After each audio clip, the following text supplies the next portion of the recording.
la deuxième étape est que il s'est maintenant connecté maintenant à l'âne.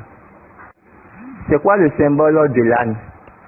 Donc l'âne, c'est un animal qui garde les choses, qui prend des bagages.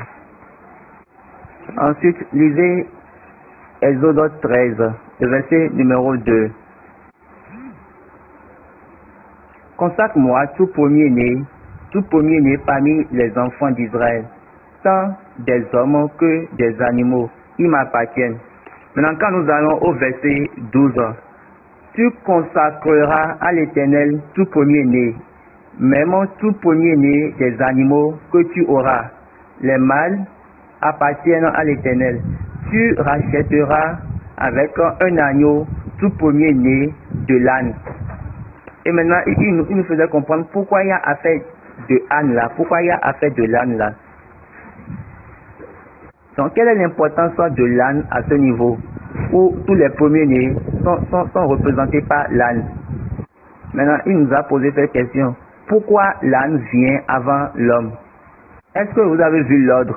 L'âne après l'homme. Lorsque l'homme est mort, il s'est laissé maintenant à la servitude. Et le seul animal qui symbolise cette servitude est l'âne. L'âne, un animal qui porte les charges. C'est-à-dire que parce que nous sommes morts, c'est-à-dire que nous portons tous les charges. Les charges de nos parents, de nos grands-parents, toutes les charges. Donc, Dieu a besoin de... Jésus-Christ a besoin, mais Dieu a besoin de délivrer l'homme, de délivrer l'homme. Donc, Dieu a besoin de la délivrance de l'homme. Quand Jacob était en train de bénir ses enfants,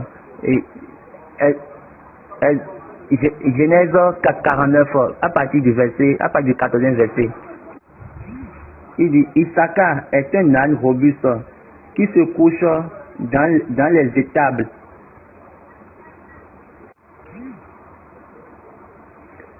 Il continue. Il voit que le lieu où il repose est agréable et que la contrée est magnifique. Et il courbe son épaule sous le fardeau. Il s'assujettit à un tribut. Vous savez, les enfants d'Issachar connaissent le temps en Israël.